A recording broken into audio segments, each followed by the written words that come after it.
ప్రపంచంలోని అత్యధిక సంఖ్యలో ప్రతిరోజు హిందువులు దర్శించే అతి గొప్ప ఆలయం మన తెలుగు రాష్ట్రంలో ఉన్న తిరుపతి దేవాలయం. ఈ ఆలయానికి ప్రతిరోజు కనీసంగా 50,000 నుంచి 1,00,000 వరకు భక్తులు వస్తూ ఉంటారు. పండుగలు మరియు సెలవులు, ప్రత్యేక రోజుల్లో భక్తుల సంఖ్య ఇంకా పెరుగుతుంది. ఇందువల్లే తిరుమల ఆలయం ప్రపంచంలోనే ప్రత్యేక హిందూ ఆలయాల్లో ఎక్కువ మంది భక్తులు దర్శించే హిందూ దేవాలయంగా గిన్నిస్ రికార్డులో కూడా స్థానం పొందింది. ఇంతలా ప్రాముఖ్యత దక్కించుకున్న ఈ దేవాలయం చరిత్ర ఏంటి?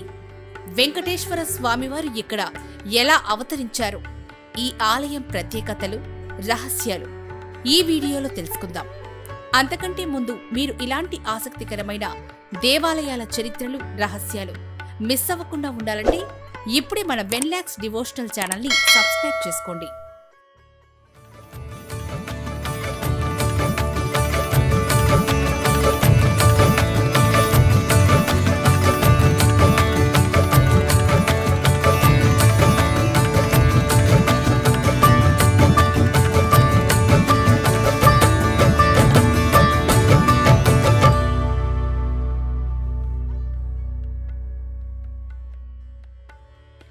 కలియుగ కాలంలో త్రిమూర్తులలో ఎవరు గొప్ప దేవుడు అని తెలుసుకోవడానికి యజ్ఞం చేయమని ఋషులకు నారదుడు సలహా ఇచ్చాడు.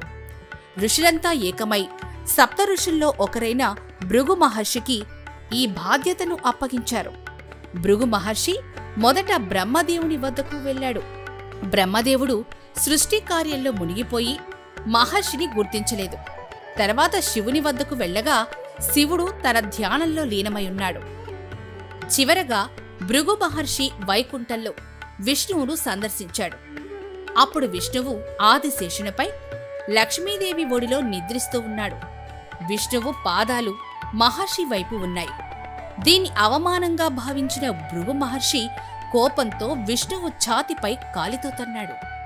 విష్ణువు మేల్కొని మహర్షి పాదాలకు నమస్కరించాడు. ఈ సంఘటన విష్ణువు ఛాతిలో నివసించే లక్ష్మీదేవికి అవమానంగా అనిపించింది. అంతే, ఆమె కోపంతో వైకుంఠాన్ని వదిలి భూమిపై కొల్హాపూర్కి చేరుకుంది. అక్కడ కొల్హాసుర అనే రాక్షసుని ఓడించి అమ్మాబాయిగా పూజలు అందుకుంటోంది. ఇక విష్ణువు లక్ష్మీదేవి లేని వైకుంఠంలో ఒంటరిగా ఉండలేక శ్రీనివాసుడిగా మానవ రూపం ధరించి భూమిపైకి వచ్చాడు. లక్ష్మీదేవిని వెతుకుతూ చివరగా తిరుమల కొండపై చేరుకొని గాఢ ధ్యానంలో మునిగాడు. అతని చుట్టూ ఒక పెద్ద పుట్ట కూడా ఏర్పడింది.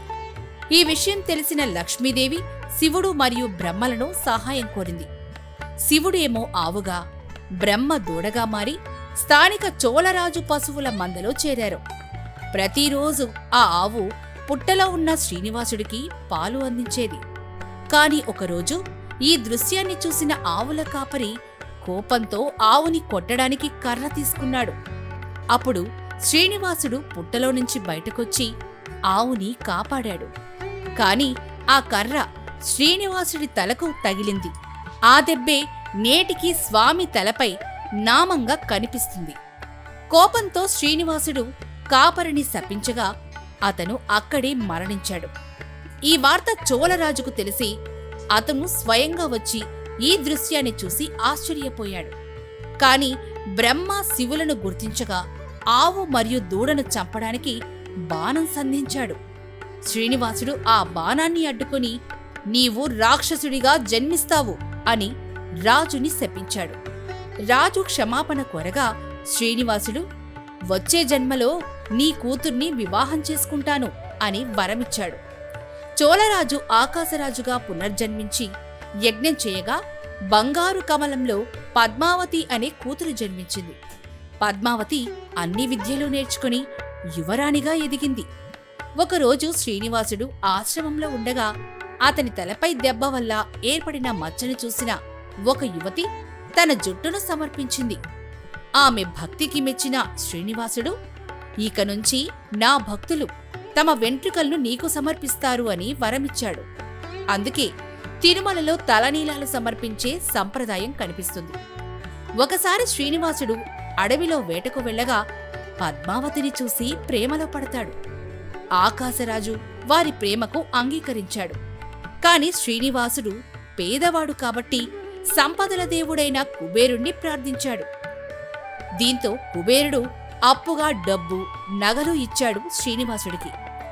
అప్పుడు శ్రీనివాసుడు, ఈ అప్పును నా భక్తుల కానుకలతో తీరుస్తాను అని చెప్తాడు. అలా శ్రీనివాసుడు పద్మావతి వివాహం వైభవంగా జరిగింది. వివాహం తర్వాత లక్ష్మీదేవికి ఈ విషయం తెలిసి ఆమె తిరుమలకొచ్చేసింది. శ్రీనివాసుడు, లక్ష్మీదేవి, పద్మావతి మధ్య గొడవ జరిగింది. ఆ గందరగోళంలో శ్రీనివాసుడు శిలగా మారిపోయాడు.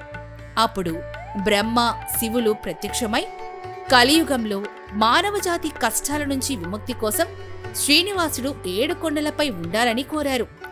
లక్ష్మీదేవి, పద్మావతి కూడా శ్రీనివాసుడితో శిలలుగా మారిపోయారు. ఈ విగ్రహాల్ని మొదట కనుగొన్నది వైఖానస అర్చకుడు అయినటువంటి గోపీనాథ దీక్షితులు. ఆలయాన్ని ఆకాశరాజు సోదరుడు తొండమాన్ చక్రవర్తి నిర్మించాడని పురాణాలు చెప్తున్నాయి. అలా శ్రీ వెంకటేశ్వర స్వామి తిరుమలలో కొలువై కలియుగ దైవంగా భక్తులని కాపాడుతూ ఉన్నాడు. కలియుగ దైవమైన వెంకటేశ్వరుణ్ణి జీవితంలో ఒక్కసారైనా దర్శించాలి. మీరు కూడా తిరుమలలోని స్వామివారిని దర్శించుంటే మీ అనుభవాలను కామెంట్స్లో షేర్ చేయండి. అలాగే మీకు ఈ వీడియో నచ్చితే లైక్ చేయండి, షేర్ చేయండి. ఇలాంటి మరెన్నో ఆధ్యాత్మిక, పురాతన ఆలయాల చరిత్రలు మరియు ఆసక్తికరమైన విషయాల గురించి తెలుసుకోవడానికి మన వెన్లాక్స్ డివోషనల్ ఛానల్ని సబ్స్క్రైబ్ చేసుకోండి.